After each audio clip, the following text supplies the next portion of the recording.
강아랑의 정치톡 시간입니다. 12월 16일 사람들의 시선을 끈 정치 뉴스 만나보시죠. 오늘의 첫 번째 정치톡은 라방 나온 대선 후보들입니다. 라방, 라이브 방송의 줄임말이죠. 코로나19 확산으로 정치권에서도 오프라인보단 온라인 활동이 늘고 있습니다. 여야 대선 후보들도 마찬가지입니다. 유권자들을 일일이 만나는 대면 유세를 최소화하고 온라인 라이브 방송을 통한 소통에 적극 나서서 눈길을 끌고 있습니다. 어제 자신의 온라인 플랫폼 제명인의 마을에 달린 게시글을 보면서 누리꾼들과 직접 댓글로 소통에 나선 민주당 이재명 후보. 최근에 머리를 어둡게 염색한 이유부터 갑작스런 탈당 요청에까지 다양한 질문에 답을 했다는데요. 직접 들어보시죠. 옛날 머리 색깔이 훨씬 좋았는데 다시 바꾸면 안 되나요? 네, 저도 그렇게 생각합니다만 제가 윤 후보님보다 더 젊은데 제가 더 나이가 들었다고 생각하는 사람들이 많더라. 사사건건 정부와 민주당이 발목 잡아 차라리 탈당하는 게 나아. 이게 뭐야? 나보고 탈당하라는 거야? 내가 민주당 후보인데 왜 제가 탈당을 하겠습니까? 그런 건 아니죠. 서로 협력을 해야지. 부족한 게 있으면 부족한 대로. 네, 이재명 후보가 이렇게 혼자 댓글을 보면서 40여 분간 라이브 방송을 이어간 반면에 국민의힘 윤석열 후보는 든든한 지원군과 함께였습니다. 어젯밤 이준석 대표와 함께 자신의 공식 유튜브 채널 서겨울연 TV 시즌2 첫 라이브 방송에 출연한 윤 후보. 1시간 넘게 대화를 주고받으면서 지지자와 소통을 했는데요. 특히 지난 3일 두 사람의 갈등 해소의 분기점이 됐던 울산 회동 뒷얘기를 털어놔서 눈길을 끌었습니다.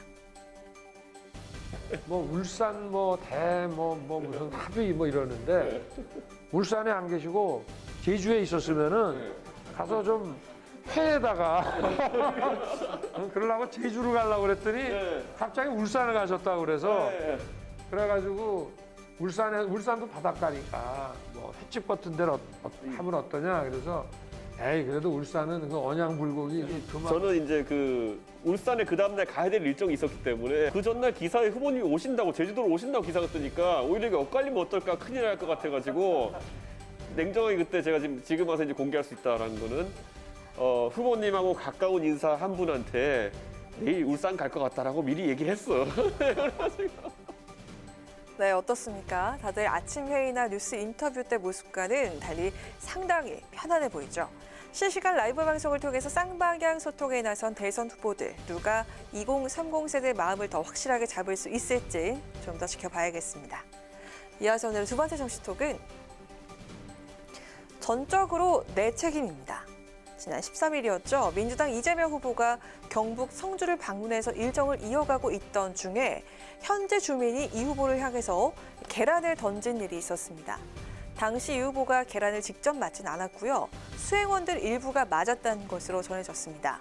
현장에서 제압이 된 이 주민, 고등학교 3학년인 남학생으로 알려지면서 언론과 누리꾼들 주목을 받았습니다. 이 학생이 계란을 던진 이유, 바로 성주군에 배치된 사드 미사일을 철거해달라는 것이었는데요. 이 후보는 지난 19대 대선 과정에서 사드 철회 입장을 밝혔지만 최근에 이미 배치된 사드는 수용하고 그 위에서 가능한 대안을 찾는 게 좋겠다라면서 달라진 입장을 보였습니다. 이에 대한 항의의 뜻도 담겨 있었다고 하는데요. 사건 직후 성주경찰서 유치장에 구금돼 조사를 받았던 이 학생은 다음 날인 14일 오후 민주당의 탄원서 제출과 선처 요청으로 석방이 됐지만 현재 경찰 수사는 계속 받고 있는 것으로 알려졌습니다. 이에 대한 미안한 마음 때문이었을까요? 이번엔 이재명 후보가 직접 해당 고등학생에게 편지를 보냈다는 소식이 전해졌습니다.